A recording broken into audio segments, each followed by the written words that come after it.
Guys welcome back with another video. तो आज हम बात करने वाले हैं आरकॉम शेयर के ऊपर। क्या आने वाली है तेजी? अगर नहीं पता है तो इस वीडियो को देख लीजिए, आपको सारी चीजें पता चल जाएंगी कि आरकॉम का यहां से क्या रुख रहने वाला है।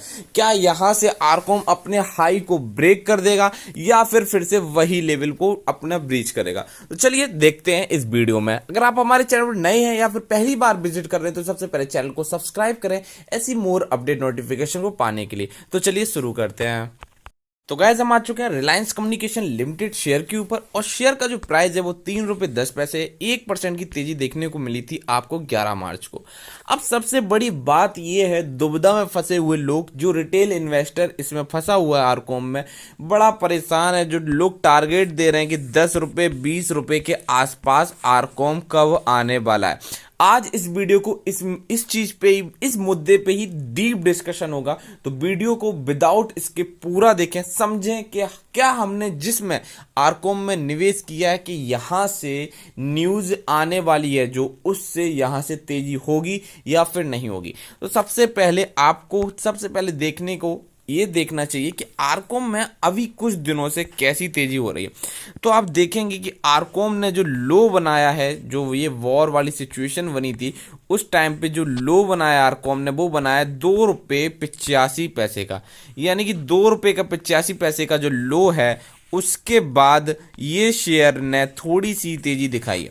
अब ये समझो कि 2 रुपये 85 पैसे का ये सपोर्ट जो था, इसको ब्रीच नहीं किया इसने और उसके बाद फिर से थोड़ी सी तेजी बनती हुई नजर आ रही है। मगर क्यों जो एक टारगेट होने चाहिए, जो कंपनी का जो काम होना चाहिए, जो एसेट्स को हटाने की जो एक प्रक्रिया थी, वो इतनी स्लो क्यों हो रही है? क्यों इसको इतना डिले किया जा रहा है? और डिले क्यों किया जा रहा है? इस वजह से इसमें अच्छी तेजी देखने को नहीं मिल रही। तो सबसे पहले हम आपको बता दें कि रिलायंस कम्युनिकेशन एक टाइम में दिग्गज कंपनी हुआ करती थी आपकी टेलीकॉम सेक्टर की, मगर इस टाइम पर यह कंपनी बिल्कुल ऑलमोस्ट ओवर हो चुकी है। ठीक है, कोई भी न्यू अनाउंसमेंट यहां पर नजर नहीं आई है।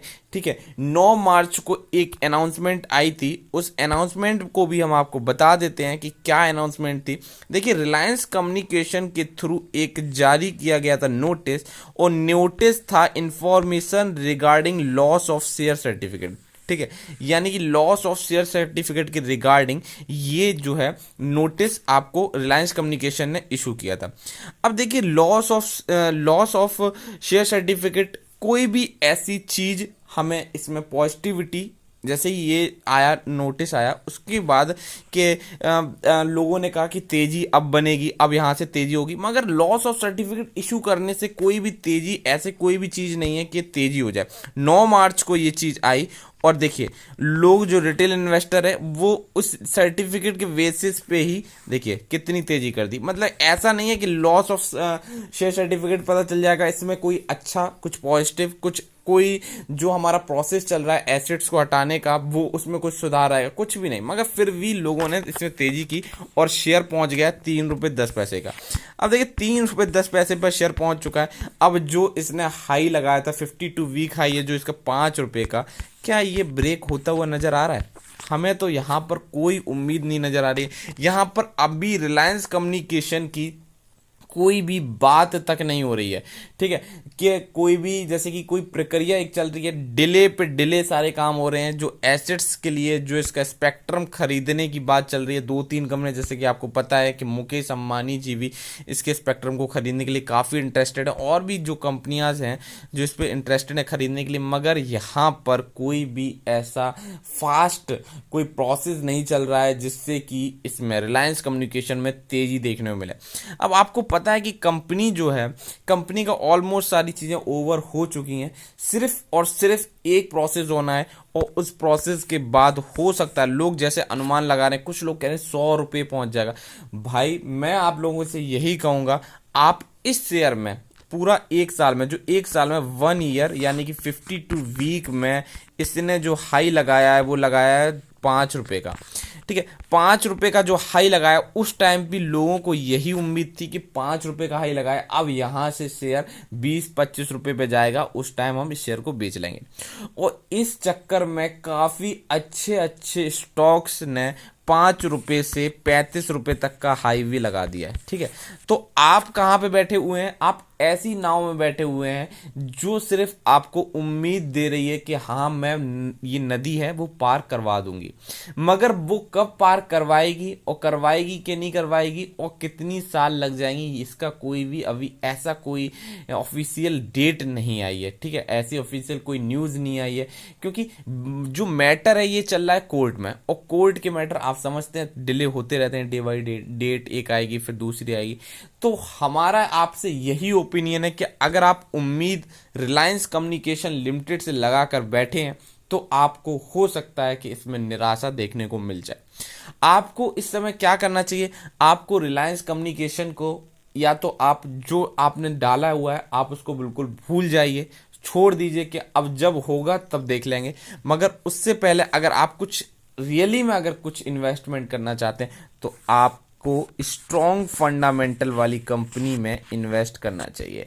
ठीक है, बहुत से लोगों ने अपना बहुत बहुत बहुत रुपए रिलायंस कम्युनिकेशन में डाल रखा है कि ये कभी ना कभी तो चलेगी।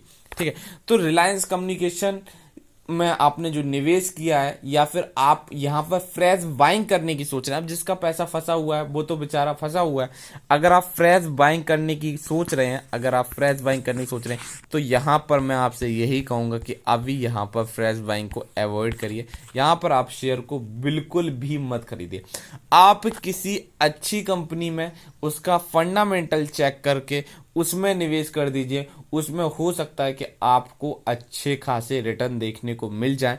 मगर यहाँ पर आप रिस्क लेना चाहते हैं तो यहाँ पर आप रिस्क लेने का मतलब कि अपने कैपिटल को लॉस्ट, ठीक है, अपना कैपिटल के साथ एक खिलवाड़ करना। ठीक है, क्योंकि यहाँ पर अभी जो ग्रोथ है, जो फ्यूचर है वो नजर नहीं आ रहा है। ठीक है, और बाकी आप अपने फाइनेंशियल एडवाइजर से एडवाइस ले सकते हैं। ठीक है, तो फ्यूचर अगर किसी भी कंपनी का नहीं नजर आ रहा है, आप कभी भी किसी भी कंपनी में या फिर किसी भी शेयर में इन्वेस्ट करते हैं तो सबसे पहले उस कंपनी की ग्रोथ देखिए, और ग्रोथ के बाद ये देखिए कि आने वाले 10 सालों में या आने वाले 5 सालों में इस कंपनी का क्या फ्यूचर है।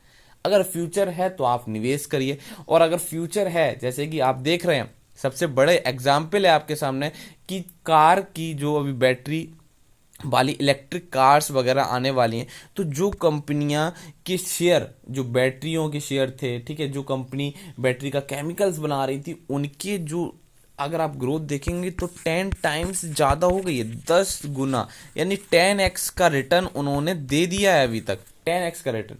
तो आपको हमेशा सोच को ऐसे रखिए फॉरवर्ड डायरेक्शन में, और फॉरवर्ड में ये सोचिए कि आने वाले टाइम में किस चीज़ की ज़रूरत पड़ने वाली है और क्या यहाँ से ये बूम होगा, उस सेक्टर में निवेश करिए और फिर आप देखिए आप रिटर्न कितने अच्छे कमाते हैं। ठीक है, तो आई होप आपको वीडियो पसंद आई होगी, वीडियो समझ में आई होगी, और यहाँ पर अभी कोई भी ऐसी न्यूज़ नहीं है, सिर्फ और सिर्फ जो न्यूज़ थी वो मैंने आपको बता दी कि लॉस शेयर सर्टिफिकेशन की न्यूज़ थी, उससे कोई भी ऐसी नहीं है कि यहाँ से हमारा 5 रुपये 6 रुपये के टारगेट नजर आ रहे हो। ठीक है, ऐसा कुछ भी नहीं है। तो आई होप आपको वीडियो पसंद आई होगी, वीडियो पसंद आई है तो लाइक शेयर सब्सक्राइब जरूर करें, और आप हमें बताएं कि आपने किस रेट पर आरकॉम शेयर ले रखा है। तो मिलते हैं नेक्स्ट वीडियो में।